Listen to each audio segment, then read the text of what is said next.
Waalaikumsalam warahmatullahi Waalaikumsalam wabarakatuh. warahmatullahi wabarakatuh. Kita buka dengan basmalah. Bismillahirrahmanirrahim. Ini adalah tulisannya, this meeting is being recorded. Nah,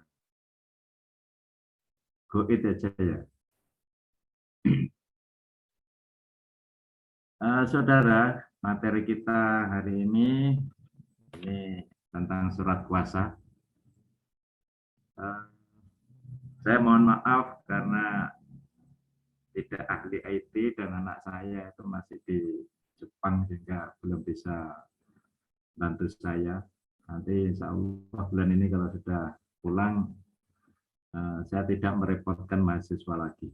Ini tantangan saya berat ya, karena tidak ahli IT, belajar berkali-kali tetap tidak bisa.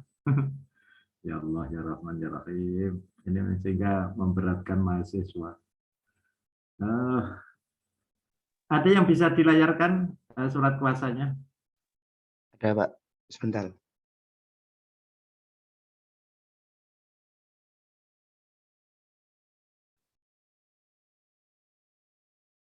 Ya. Ini surat kuasanya aja Mas. Nanti untuk gugatan ini yang akan datang aja. Saudara, ada beberapa hal yang perlu saya sampaikan tentang surat kuasa. Ini yang harus diketahui oleh mahasiswa tidak hanya paham ya, mahasiswa tidak hanya paham, tapi juga harus terampil, harus bisa membuat, harus bisa praktek, karena mata kuliah ini mata kuliah praktek. Dari sisi teori dulu, memberi kuasa itu sebetulnya tidak wajib. Jadi pihak itu tidak wajib memberi kuasa kepada penerima kuasa. Dia bisa berjalan sendiri, dia bisa bekerja sendiri, boleh. Juga tidak melarang, undang-undang itu tidak mewajibkan, juga tidak melarang, tapi mengatur bagaimana membuat surat kuasa. Ini dalam praktek.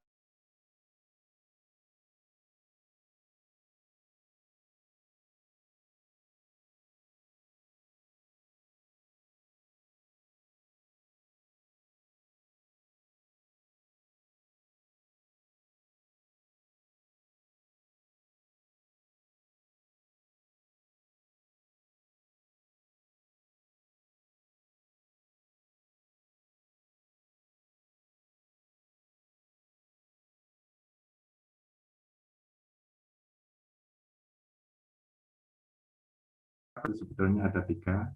Yang pertama adalah surat kuasa khusus, yang kedua adalah surat kuasa umum, yang ketiga adalah surat kuasa insidentil. Surat kuasa khusus ini hanya untuk kasus tertentu saja, jadi hanya menyangkut satu kepentingan saja. Sedangkan surat kuasa umum ini meliputi segala kepentingan dari si pemberi kuasa.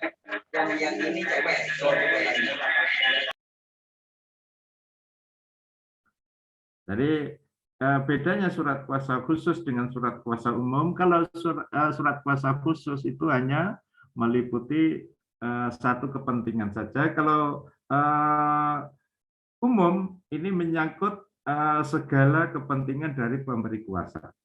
Ini biasanya kalau surat kuasa umum itu hanya bersifat pengurusan, ngurus segalanya. Nah, ini adalah umum. Kemudian ada surat kuasa insidentil. Surat kuasa insidentil ini surat kuasa yang penerimanya itu adalah dari pihak keluarga. Untuk surat kuasa insidentil bisa dijadikan alat untuk praktek di pengadilan, bisa dibawa ke pengadilan. Surat kuasa insidentil itu syaratnya harus membawa surat keterangan dari kepala desa yang menyatakan bahwa penerima kuasa itu adalah keluarga dari pemberi kuasa, saudara dari pemberi kuasa. Jadi ada hubungan keluarga di situ, bukan orang lain. Kalau surat kuasa umum atau surat kuasa khusus ini orang lain bisa, tapi khusus surat kuasa insidentil Ini adalah dari pihak keluarga saja. Kemudian ini tadi yang saya sampaikan tentang surat kuasa khusus, surat kuasa umum, ini ada di pasal 1796 KUH Perdata. Nanti bisa dilihat 1796 KUH Perdata ini mengatur perbedaan surat kuasa umum dengan surat kuasa khusus. Di dalam praktek di pengadilan, ini surat kuasa itu tidak ditentukan pakemnya, tidak ditentukan formatnya, tidak ditentukan bentuknya. Jadi saudara bisa membuat variasi dari surat kuasa itu sesuai dengan selera sampean. Jadi tidak harus dibakukan seperti ini, tidak harus. Tapi biasanya kalau surat kuasa itu tidak bagus, tidak memenuhi persyaratan di pengadilan, maka dikembalikan kepada yang memberi kuasa, bukan penerima kuasa. Kalau penerima kuasa kan apa kata pemberi kuasa. Jadi yang terpenting dalam surat kuasa itu adalah pemberian kuasa dari pemberi kuasa. Kemudian ada hal-hal yang yang harus diketahui, yaitu pasal 1797. 1797 KUH Perdata, tindakan-tindakan yang dilakukan oleh penerima kuasa itu tidak boleh melampaui dari apa yang diberikan oleh pemberi kuasa. Artinya apa? Pemberi kuasa itu dalam memberikan kewenangan kepada penerima kuasa itu dituangkan dalam surat kuasa. Nah, kalau lebih dari itu, maka tidak boleh. Jadi hanya terbatas kepada apa-apa yang dikuasakan oleh pemberi kuasa saja. Menurut sifatnya, pemberian kuasa itu bentuknya berbagai macam. Pemberian kuasa terjadi karena cuma-cuma, gratis, bisa. Jadi pemberian kuasa pakai gratisan itu boleh, tidak pakai duit itu boleh, tidak apa-apa. Bisa juga pakai duit. Pemberian kuasa dengan pakai berbayar itu boleh. Dicantumkan di surat kuasa boleh, tidak dicantumkan boleh. Tapi intinya apa? Surat kuasa itu pemberian kewenangan dari pemberi kuasa kepada penerima kuasa, itu bisa berbayar, bisa juga tidak berbayar.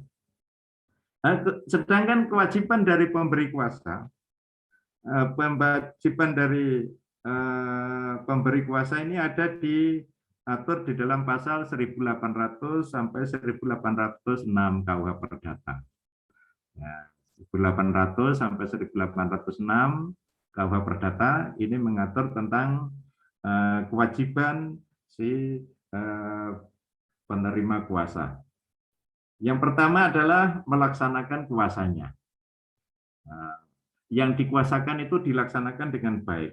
Juga menanggung segala biaya, menanggung segala kerugian, menanggung segala bunga yang timbul dari tidak dilaksanakan kuasa tersebut. Kalau sampai tidak dilaksanakan, menimbulkan kerugian orang lain, maka itu tanggung jawab dari yang pemberi kuasa tadi, yang menerima kuasa. Kemudian penerima kuasa, yang menerima kuasa itu juga menyelesaikan segala urusan yang mulai dikerjakan sampai berakhirnya surat kuasa. Jadi kewajiban dari penerima kuasa itu adalah melaksanakan sampai berakhirnya tanggung jawabnya. Kemudian bertanggung jawab tentang perbuatan-perbuatan yang dia lakukan. Ini konsekuensi logis dari seorang yang menerima kuasa, dia bertanggung jawab atas perbuatannya. Kemudian memberi laporan tentang apa yang telah diperbuatnya kepada pemberi kuasa. Ini apapun yang disampaikan, ini dipertanggungjawabkan, dilaporkan.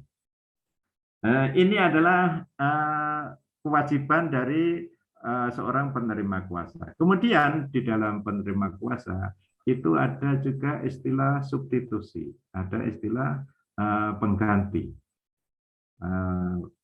Diganti oleh orang lain, ini adalah karena unsur manusianya. Karena unsur manusianya. Manusia itu kan kadang sakit, kadang berhalangan. Itu kalau tidak bisa diwakilkan, ini kan susah. Maka dia harus mencantumkan substitusinya.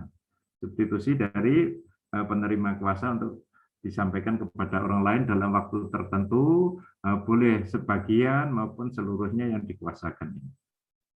Mahasiswa nanti bisa bertanya lah ya, bisa bertanya seandainya tidak paham. Seandainya tidak paham bisa bertanya tentang hal ehwal yang terkait dengan surat kuasa. Saudara, surat kuasa itu ada yang dari beberapa orang. Pemberi kuasanya beberapa orang, penerima kuasanya juga beberapa orang, ini juga bisa. Tidak masalah. Hanya hubungannya kalau pemberi kuasa beberapa orang, ini tanggung jawabnya sendiri-sendiri. Tapi kalau penerima kuasa beberapa orang, ini biasanya tanggung jawabnya itu adalah tanggung renteng. Nah, renteng kita pikul bareng di antara para penerima kuasa itu. Kemudian kalau pemberi kuasa itu pimpinan kepada bawahannya, ini biasanya tidak berbentuk surat kuasa tapi surat tugas. Surat tugas dari pimpinan kepada anak buahnya. Surat tugas dari pimpinan kepada karyawannya, kepada anak buahnya. Ini biasa istilahnya seperti itu, walaupun itu istilah yang tidak pas. Kemudian ada juga dari badan hukum. Kalau pemberi kuasa itu badan hukum, maka harus dicantumkan dasar hukum dia itu boleh mewakili perusahaan.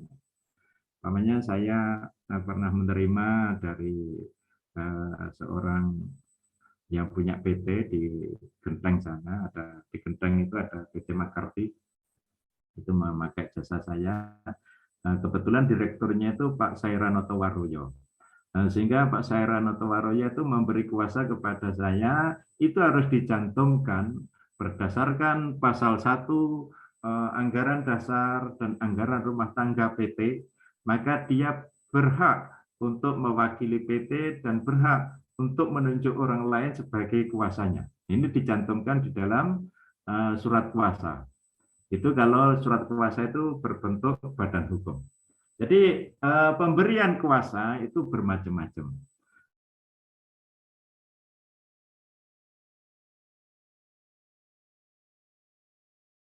Biasanya surat kuasa itu dikembalikan lagi kepada pemberi kuasa. Oleh hakim diserahkan lagi kepada pemberi kuasa untuk dibenarkan. Untuk kesalahan-kesalahan seperti itu dalam praktek itu jarang sekali. Oke, ini sekarang menyangkut tentang isi. Nah, ini bisa dilihat di layar. Judulnya ini adalah surat kuasa. Nah, kemudian di bawah judul surat kuasa ini adalah identitas para pihak. Identitas para pihak. Ini kasus real ya, kasus real. Tolong bagaimana pesan saya dulu, ini adalah harus dirahasiakan. Kewajiban penerima kuasa itu harus merahasiakan identitas dari kliennya. Ini real. Ini ada alamatnya jelas, bisa didatangi rumahnya. Itu adalah real. Tapi karena kewajiban untuk merahasiakan identitas klien, maka hanya demi kepentingan ilmu saya memberikan ini kepada mahasiswa. Ini kebetulan saya berprofesi sebagai advokat, sehari-hari juga berprofesi seperti itu, di samping saya sebagai dosen. Sehingga mahasiswa harus tahu prakteknya, juga harus tahu teorinya. Jadi di dalam surat kuasa itu judulnya surat kuasa, yang kedua itu identitas para pihak, baik pemberi kuasa maupun penerima kuasa. Kemudian setelah identitas para pihak itu ada kata-kata khusus di tengah itu. Di tengah itu ada kata-kata khusus yang menunjukkan bahwa surat kuasa ini adalah surat kuasa khusus. Nah, di bawah kata-kata khusus itu adalah untuk apa surat kuasa itu diserahkan. Di sini ada untuk dan atas nama pemberi kuasa mendampingi dan atau mewakili sebagai penggugat mengajukan gugatan perceraian kepada Ketua Pengadilan Agama Jember di Pengadilan Agama Jember. Ini terhadap pihak tergugatnya. Tergugatnya juga harus dicantumkan. Ini saya yakin mahasiswa banyak yang tahu ini. Karena ini adalah publik figur di Jember. Mungkin ada yang tahu ini siapa Wijaya bin Suprapto ini? Tidak tahu. Ada yang tahu? Nggak tahu, Pak. Kalau lihat Jember 1, TV Jember 1 pasti tahu orangnya. Dia Tidak lihat, tidak punya TV, Pak. dia presenter untuk Jember 1. Mudah-mudahan tidak ada yang kenal, tapi kalau kenal ya mudah-mudahan tidak di kemana-manakan. Ini yang terpenting bagi mahasiswa, masalah ini tidak di kemana-mana. Ya, yang khusus untuk apa dikuasakan, kemudian pihak lawannya siapa, jelas. Kemudian yang terakhir adalah hak-hak yang diberikan oleh pemberi kuasa kepada penerima kuasa. Ada kata-kata untuk itu penerima kuasa diberi hak untuk membuat, menandatangani dan mengajukan surat, termasuk surat gugatan, replik, memori dan macam-macam itu, menghadiri semua persidangan. Dan ingat tadi sudah saya sampaikan, jangan sampai hak-hak yang diberikan kepada penerima kuasa ini jangan sampai kurang, harus dibikin umum, harus jangan sampai kurang. Kalau sampai kurang, maka perbuatan yang dilakukan oleh pemberi kuasa itu akan melebihi dari yang dikuasakan. Dan itu dilarang undang-undang. Jadi hak-hak yang diberikan oleh pemberi kuasa kepada penerima kuasa itu harus jelas. Kemudian kalau saya sampai tidak harus ikut ini loh ya, sampai tidak harus ikut ini. Saya akhiri di dalam surat kuasa saya ini adalah pada pokoknya dapat melakukan segala perbuatan hukum yang dipandang perlu, baik, berguna, serta penting, sebagaimana layaknya selaku penerima kuasa sehubungan dengan melaksanakan kuasa tersebut di atas, semua demi membela kepentingan pemberi kuasa dengan tetap mengindahkan ketentuan perundang-undangan yang berlaku. Ini untuk menghindari terjadinya kekurangan dalam hal-hal dalam melakukan perbuatan yang saya lakukan itu. Jadi saya buat yang begitu umum, yang apapun itu bisa saya lakukan, asal tidak bertentangan dengan undang-undang. Kemudian kuasa ini dapat dipergunakan untuk tingkat banding dan kasasi. Ini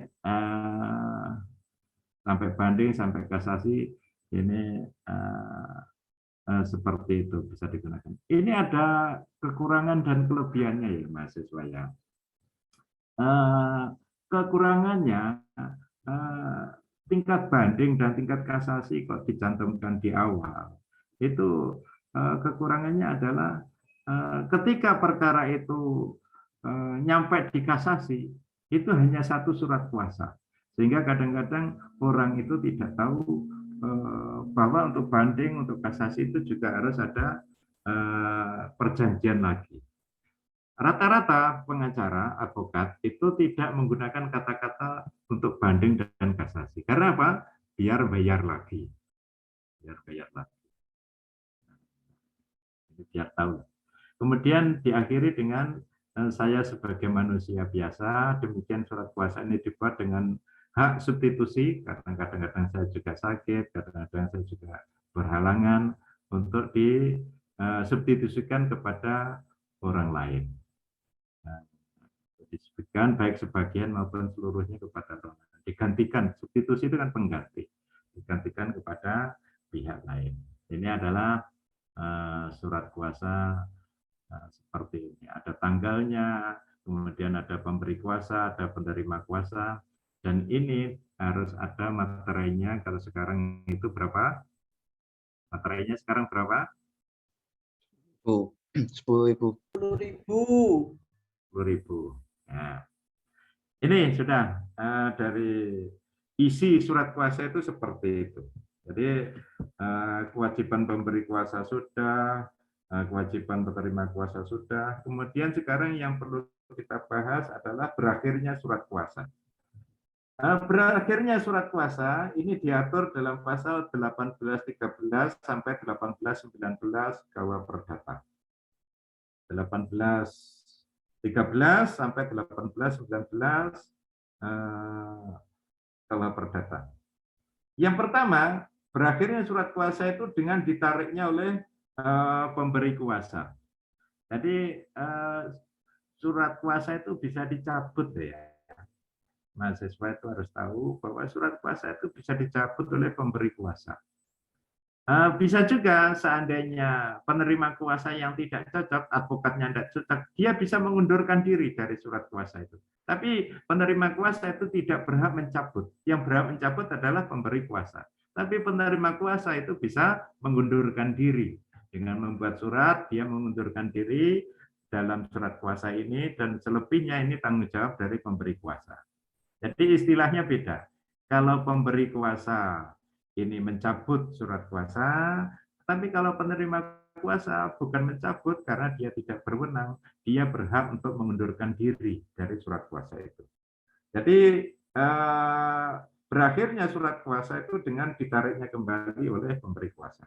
Yang kedua, dengan pemberitahuan penghentian kuasanya oleh si kuasa. Jadi dia mengundurkan diri dari surat kuasa ini dari pihak advokat mengundurkan diri tadi. Yang ketiga, dengan meninggalnya atau pengampuan atau pilotnya pemberi kuasa atau penerima kuasa. Jadi pemberi kuasa atau penerima kuasa yang meninggal atau karena di bawah pengampuan karena tidak cakap, atau dia itu pilot, maka dengan sendirinya surat kuasa itu akan berakhir. Tidak bisa, orang yang pilot kan tidak bisa memberi kuasa, tidak juga menerima kuasa. Nah, seperti itu, dengan pilotnya maka berakhir. Kemudian yang keempat, dengan kawinnya perempuan yang memberi kuasa. Kalau dulu wanita yang kawin itu kan tidak cakap, harus dapat izin dari suaminya. Kalau sekarang kan sudah ada. Haknya itu sama antara pemberi kuasa dengan penerima kuasa, wanita ataupun laki-laki itu sekarang itu sama. Tidak berlaku lagi ketentuan mengenai wanita yang menikah itu karena sudah diatur di dalam Undang-Undang Perkawinan, Undang-Undang Nomor 1 Tahun 74. Jadi apa yang ada di dalam KUH Perdata, yang tadi wanita yang menikah itu dengan sendirinya berakhir, tapi dengan adanya Undang-Undang Nomor 1 Tahun 74, ketentuan dalam BW, ketentuan dalam KUH Perdata itu sudah tidak berlaku lagi. Kemudian yang terakhir adalah pengangkatan kuasa baru untuk mengurus hal yang sama. Ini menyebabkan ditariknya dari pemberi kuasa. Jadi ketika pemberi kuasa ingin mengalihkan kepada orang lain dengan ditunjuknya orang lain yang mengurus itu, berarti otomatis surat kuasa itu berakhir. Kemudian yang berhak menerima kuasa, ini diatur dalam pasal 123 ayat 1 HIR. Ada yang tahu apa HIR? Ada yang tahu apa HIR itu? Halo? Tidak ada yang tahu? HIR itu hukum acara perdata itu loh. Hukum acara perdata. Housing Industrial Requirement. Jadi sampai saat ini harusnya kita malu ya jadi orang hukum itu.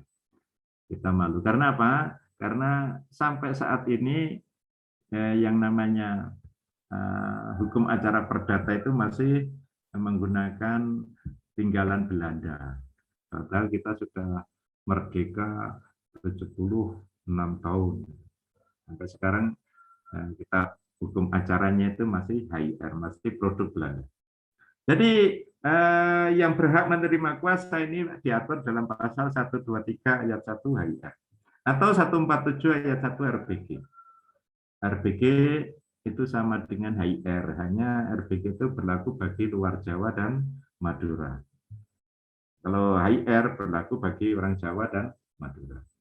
Tapi isinya sama saja. Ini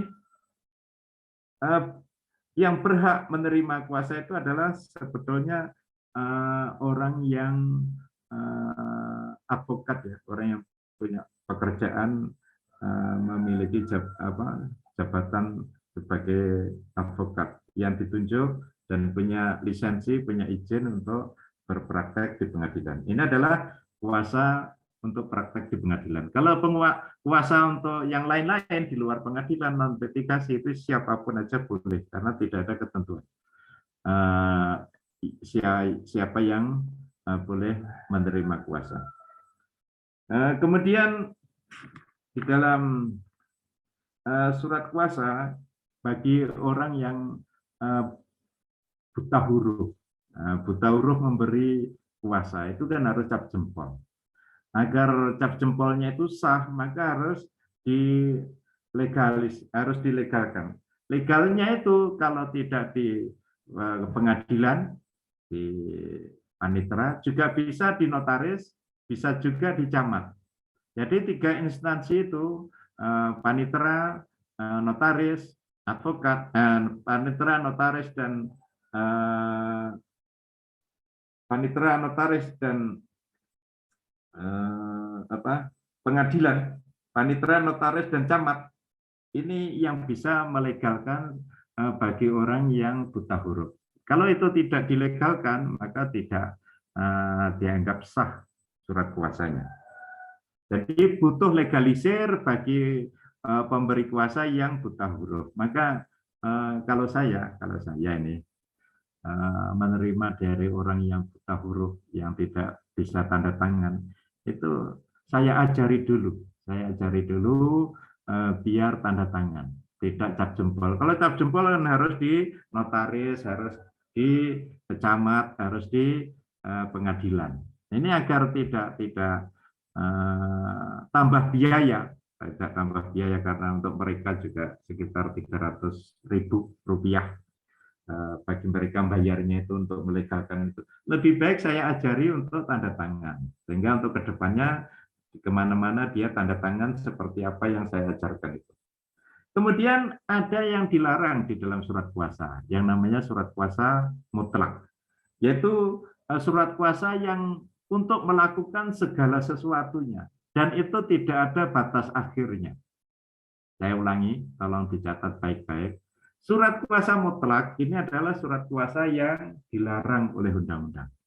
Maksud dari surat kuasa mutlak adalah tidak ada masa berakhirnya dari surat kuasa itu. Jadi sampai meninggalnya kan itu masih berlaku. Nah ini kan ya boleh dicantumkan, tapi itu kan menjadi tidak baik. Jadi ada batasan-batasan yang dilarang oleh undang-undang, yaitu surat kuasa mutlak. Yang terakhir, memperbaiki surat kuasa. Memperbaiki surat kuasa itu biasanya oleh hakim itu diserahkan kepada pemberi kuasa, bukan kepada penerima kuasa. Jadi bukan kepada advokatnya, tapi surat kuasa yang akan diperbaiki itu diserahkan kembali kepada pemberi kuasa. Itu materi kita hari ini. Mungkin ada mahasiswa yang belum jelas, ada yang ditanyakan. Intinya mahasiswa tidak hanya paham, tapi juga harus bisa membuat surat kuasa. Kalau ada hal yang kurang paham, bisa ditanyakan. Monggo. Kalau ada yang kurang jelas. Pak, saya mau tanya, Pak. Yeah. Itu kan tadi kan surat kuasanya untuk kasus perceraian di pengadilan agama. Nah, apakah berbeda, Pak, isinya dengan surat kuasa dalam perkara perdata yang ada di pengadilan negeri? Terima kasih, Pak. Ya tinggal saja untuk apa itu dikuasakan itu. Kalau formatnya kan tidak ada ketentuan yang baku, Mas. Ketentuan yang bagus. Ini hanya contoh, kalau saya hanya bedanya pengadilan agama, pengadilan negeri. Tapi untuk apa surat kuasa itu diberikan, ya terserah. Intinya apa? Intinya mahasiswa bisa membuat variasi sesuai dengan seleranya. Tidak ada ketentuan, pakemnya surat kuasa itu tidak ada, Mas. Jadi hanya undang-undang hanya mengatur kewajiban, hak, harus diperbaiki, macam-macam itu tadi. Tapi formatnya bagaimana kan tidak ada ketentuannya. Sehingga kita bikin variasi. Sampai boleh tidak sesuai dengan surat kuasa yang ada, yang saya bikin itu tadi. Boleh, enggak apa-apa. Tapi intinya apa?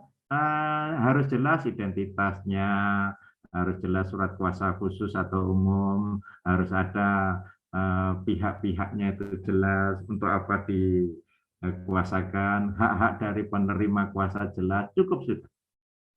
Nah, itu Mas. Bisa dipahami? Bisa, Pak. Terima kasih, Pak. Iya, monggo, yang lain, monggo. Ini apa ada yang belum bisa bikin surat kuasa kira-kira?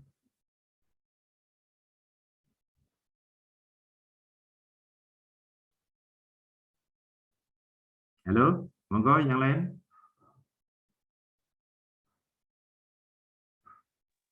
Sudah bisa semua, Pak, mungkin. Bisa ya. Ini mohon maaf ya, saya belum bisa sendiri. Nanti kalau anak saya sudah pulang, insya Allah saya tidak merepotkan mahasiswa lagi. Saya mohon maaf betul ini karena apa? Tidak bisa mandiri. Seharusnya tidak seperti ini. Seharusnya Zoom itu saya harus bisa gitu ya. Tapi karena anak saya belum datang, insya Allah bulan ini sudah selesai dari Jepang, insya Allah sudah bisa. Untuk berikutnya, insya Allah sudah bisa mandiri kalau itu anak saya sudah hadir. Cukup ya? Oke, Pak. Ada yang ditanyakan lagi enggak? Tidak, Pak. Cukup ya? Cukup kayaknya, Pak. Nah, ini bisa ya kira-kira? Bikin lah ya, bisa terampil bisa ya? Bisa, Pak, bisa, Pak. Ini mata kuliah kita itu bukan mata kuliah teori, mata kuliah kita itu mata kuliah praktek. Sehingga jangan bosan-bosan mengerjakan. Karena apa? Nanti setelah sarjana sampean itu memalukan kalau sampai sarjana hukum tidak bisa bikin surat kuasa. Nah, variasi sesuai dengan selera sampean untuk bikin surat kuasa. Ya gitu ya. Cukup ya. Kita tutup dengan hamdalah. Alhamdulillahirobbilalamin. Lebih mohon maaf. Wassalamualaikum warahmatullahi wabarakatuh.